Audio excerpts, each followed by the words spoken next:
Hello students, welcome to logic and loss. यहाँ पर मैं आपको क्लास 6 से 10th के मैथ्स और साइंस के टॉपिक सिंपल और इजी तरीके से समझाने वाला हूँ। चाहे आप CBSE, ICSE, RBSE, UP board या अदर किसी भी स्टेट बोर्ड से हों, ये चैनल आपके लिए एकदम यूज़फुल होगा। चलिए शुरू करते हैं अपना पहला लेसन। सबसे पहले हम एक इम्पोर्टेंट टॉपिक शुरू करते हैं जो क्लास 10th मैथ्स का हिस्सा है, इंट्रोडक्शन टू ट्रिगोनोमेट्री।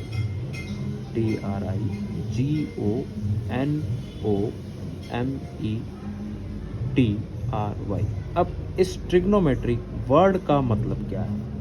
इसे हिंदी में कहते हैं त्रिकोणमिति। अब हम इस वर्ड का मतलब समझते हैं। ये एक ग्रीक वर्ड है।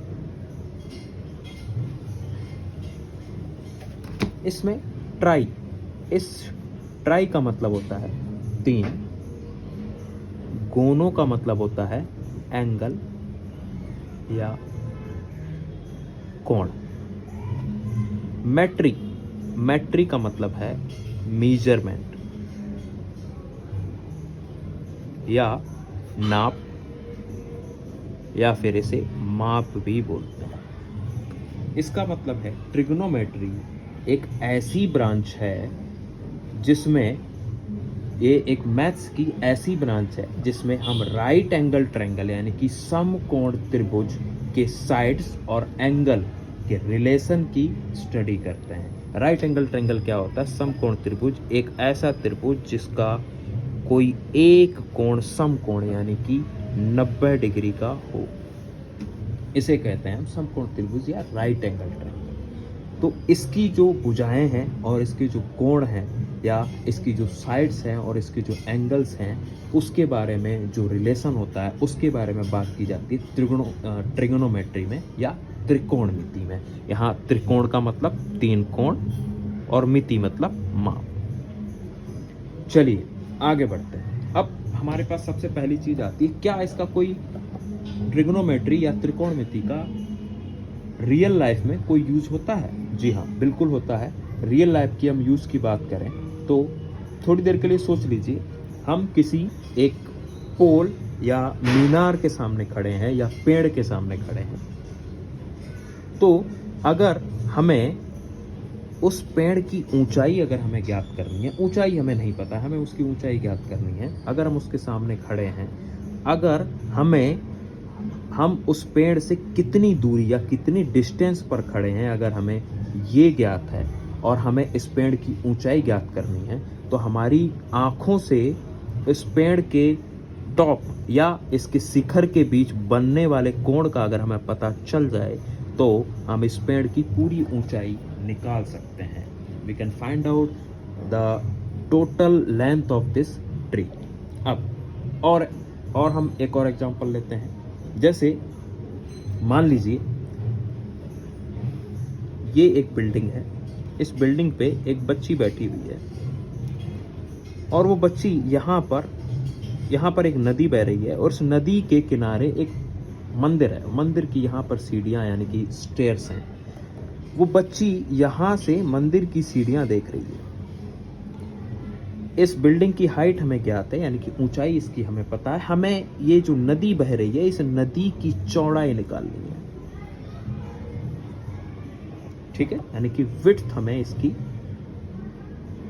निकालनी है। उसके लिए अगर इस लड़की की आंखों और इन सीढ़ियों के बीच बनने वाले एंगल का या कोण का हमें पता चल जाए, क्योंकि हमें हाइट पता है, तो हम इसकी एग्जैक्ट चौड़ाई हम निकाल सकते हैं। तो इस तरह से ट्रिग्नोमेट्री के बहुत सारे यूजेस रियल लाइफ में भी आते हैं। चलिए अब हम बात करते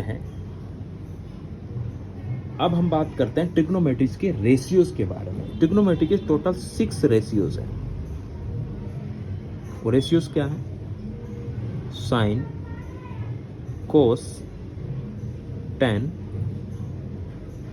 कोसेक, सेक एंड कॉट।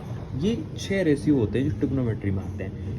अब वास्तव में ये जो रेशियो हैं, ये वास्तव में ये जो रेशियो होते हैं, ये रेशियो जो एक राइट एंगल ट्रायंगल होता है या एक जो समकोण त्रिभुज होता है, उसकी जो भुजाएं और उसके कोणों के बीच में एक रिलेशन शो करता है। हमने अभी बताया था थोड़ी देर पहले, इसके बारे में हमने बात की थी कि उसके बीच में जो रिलेशन बनता है उसी को ये ट्रिग्नोमेट्री रेशियो शो करते हैं। अब कैसे शो करते हैं वो हम देखते हैं। इसके लिए हम सबसे पहले एक राइट एंगल ट्रायंगल बनाएंगे। ये हमने एक राइट एंगल ट्रायंगल बना दिया। इसका ये राइट एंगल है, ये पॉइंट हो गया बी, ये हो गया ए और ये हो गया सी। ठीक है, अब इस राइट एंगल के जस्ट सामने वाली जो साइड होती है, जो भुजा होती है, उसको हम कहते हैं कर्ण या हाइपोटेनियस। अब इस राइट एंगल के एडजेसेंट भुजा यानी कि इसके जस्ट साथ वाली जो भुजा होती है उसको हम बोलते हैं, जिसपे ये कोण खड़ा है उसे हम बोलते हैं बेस, या फिर इसको बोलते हैं आधार।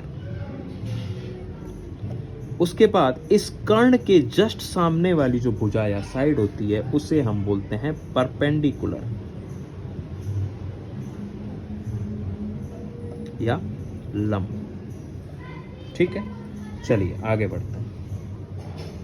अब जो हमारे पास ये 6 जो रेशियोज हैं, इस रेशियो का इन तीनों भुजाओं के साथ जो रिलेशन होता है उसको निकालने के लिए हमारे पास एक सिंपल सा फॉर्मूला है। इसको हम लिखते हैं P B P divided by H H B. ये है इंग्लिश मीडियम के स्टूडेंट्स के लिए। हिंदी मीडियम के स्टूडेंट्स के लिए है एल ए एल बटे के ए, जिसे पढ़ते हैं लाल बटे कक्का। इसको पढ़ते हैं पंडित बद्री प्रसाद बटे हर हर। अब ये रेशियोस इस पे कैसे हम लगा सकते हैं वो मैं दिखाऊंगा आपको। देखिए, यहाँ पे लिखिए साइन, यहाँ लिखिए कोस, यहाँ लिखिए टेन, इधर लिखिए कोसेक, यहाँ पे आएगा सेक और यहाँ आ जाएगा कॉट। सेम वे यही सारी चीज़ें यहाँ पर भी अप्लाई होती हैं। Sine, cos, tan, cosec, sec and cot. इसका मतलब ये हुआ, अगर हमें साइन की वैल्यू निकालनी है इस ABC ट्रायंगल में तो साइन होगा आपका P। अब यहाँ पर P4 होता है, P होता है परपेंडिकुलर, B है बेस और H है हाइपोटेनियस। ओके, चलिए आगे देखते हैं। सेम वे यहाँ पर L होता है लंब, K होता है कर्ण और A होता है आधार। चलिए अब हम साइन की वैल्यू निकालते हैं। हमारे पास साइन है, साइन का मतलब हुआ P डिवाइडेड बाई H, मतलब परपेंडिकुलर डिवाइडेड बाई हाइपोटेनियस का मतलब हुआ लंब बटे कर्ण। ठीक है, तो यहाँ पर इस ABC ट्रायंगल में P अपॉन H ये साइन की वैल्यू होगी। एंगल C के लिए हम निकाल रहे हैं इसको, साइन C इक्वल्स टू ये होगा P अपॉन H और ये हो जाएगा आपका L अपॉन K। इसकी वैल्यू होगी, परपेंडिकुलर है हमारा AB और हाइपोटेनियस है AC। ठीक है, चलिए आगे बढ़ते हैं। कोस, कोस जो है वो होगा बेस अपॉन हाइपोटेनियस। बेस क्या है? BC, बेस है हमारा BC और उसके बाद हमारा जो हाइपोटेनियस या कर्ण जो है वो है AC। ठीक है, सेम वे आगे बढ़िए। टेन, टेन जो है वो परपेंडिकुलर अपॉन बेस, यानी कि परपेंडिकुलर जो है हमारा है AB, उसके बाद बेस जो है वो है BC।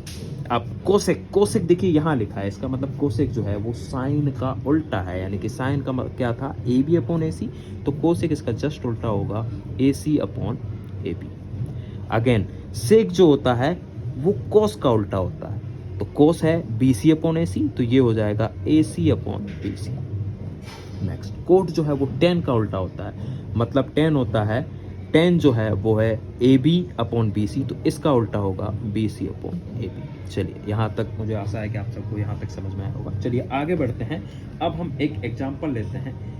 NCERT की बुक में पहला एग्जांपल दिया हुआ है, वो हम लेते हैं। रेशियोज के ऊपर ही है। देखिए, सबसे पहले हम अपना जो अपना फॉर्मूला बनाया है वो हम यहाँ जरूर लिख लेंगे, PBP/HHB और लाल बटे। चलिए आगे बढ़ते हैं। एग्जाम्पल है, एग्जाम्पल नंबर 1 ये दिया हुआ है, given that 10A equals to 4/3। 10A का मान दिया हुआ 4/3। Find the other trigonometric ratios. बाकी के जो ट्रिग्नोमेट्रिक रेशियोज हैं वो हमें फाइंड आउट करने हैं। तो बाकी के ट्रिग्नोमेट्रिक रेशियोज क्या क्या होंगे? साइन ए, कोस ए, 10 दिया है, cot A, sec A and cosec A, ये सभी हमें फाइंड आउट करना है। चलिए सबसे पहले हम एक ट्रायंगल ड्रॉ करते हैं जिसमें हमें एंगल ए के रेशियोज निकालना है। इसको हम ए कर देंगे, राइट एंगल को हम बी कर देंगे और इसे हम सी कर देंगे। ठीक, चलिए आगे। अब 10 क्या होता है? साइन कोस 10। साइन कोस 10 मतलब परपेंडिकुलर अपॉन बेस और लंब बटे आधार, ये होता है हमारा 10A। तो इसको हम लिख सकते हैं 10A इक्वल्स टू 4/3 और इसे हम लिख सकते हैं 4/3, यानी कि ये हमारा आएगा परपेंडिकुलर अपॉन बेस। तो एंगल ए के लिए परपेंडिकुलर जो होगा वो होगा BC और बेस जो होगा वो होगा AB। तो इसे हम तो ये किसके बराबर हो गया? आपका 4/3 के बराबर। तो थोड़ी के लिए हम इसे मान लेते हैं, एक कांस्टेंट K मान लेते हैं। तो ये हो जाएगा हमारा 4K डिवाइडेड बाई 3K, जहाँ पर K जो है वो एक पॉजिटिव इंटीजर है, मतलब K जो है वो धनात्मक पूर्णांक है। क्योंकि हमें सिर्फ 10A का रेशियो पता है, एग्जैक्ट वैल्यू हमें नहीं पता, इसलिए हम उसके साथ में एक K, एक पॉजिटिव इंटीजर लेके चले। चलिए आगे बढ़ते हैं। मतलब इसका यहाँ से सीधा सा मतलब हो गया, जो BC है उसको हम लिख सकते हैं 4K और जो AB है उसको हम लिख सकते हैं 3K, और हमारे पास ये नहीं है, इसको हमें निकालना है। इसको निकालने के लिए हम यहाँ पर पाइथागोरस थ्योरम का प्रयोग करेंगे।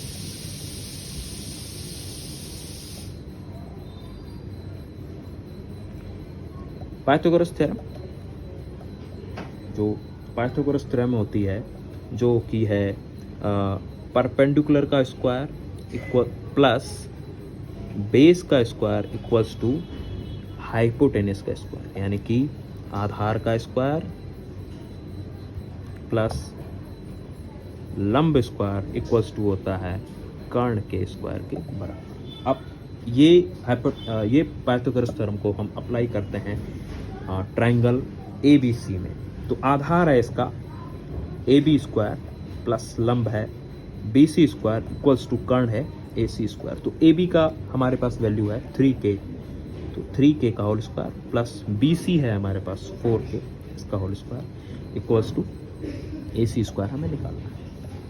तो 3K का स्क्वायर क्या हो जाएगा? 3 का स्क्वायर 9, K का square K square plus 4K का स्क्वायर क्या हो जाएगा? 4 का स्क्वायर 16, K का square K square equals to AC square.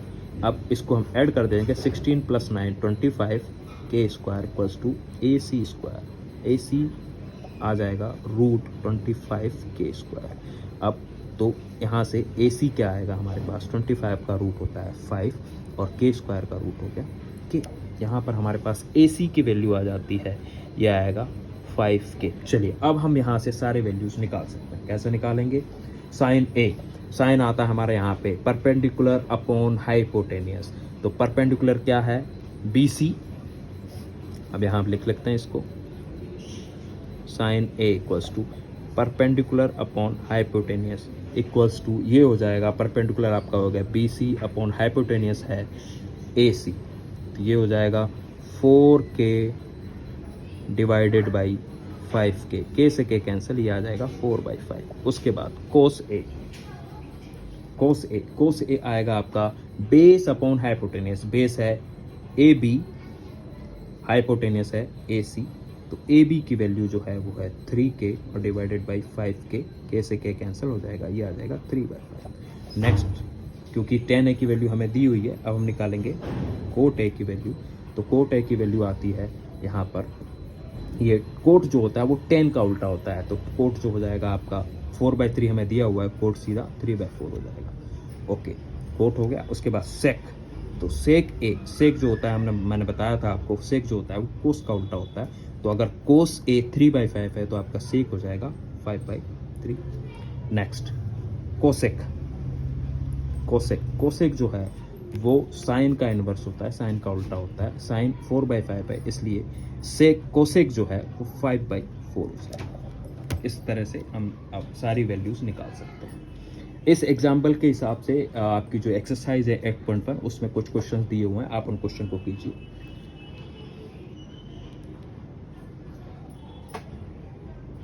चलिए, तो आज की इस पहली वीडियो में हमने समझा ट्रिग्नोमेट्री का मीनिंग, राइट एंगल ट्रायंगल के साइड्स के नाम और 6 बेसिक ट्रिग्नोमेट्रिक रेशियोज जो आपके सामने लिखे हुए हैं।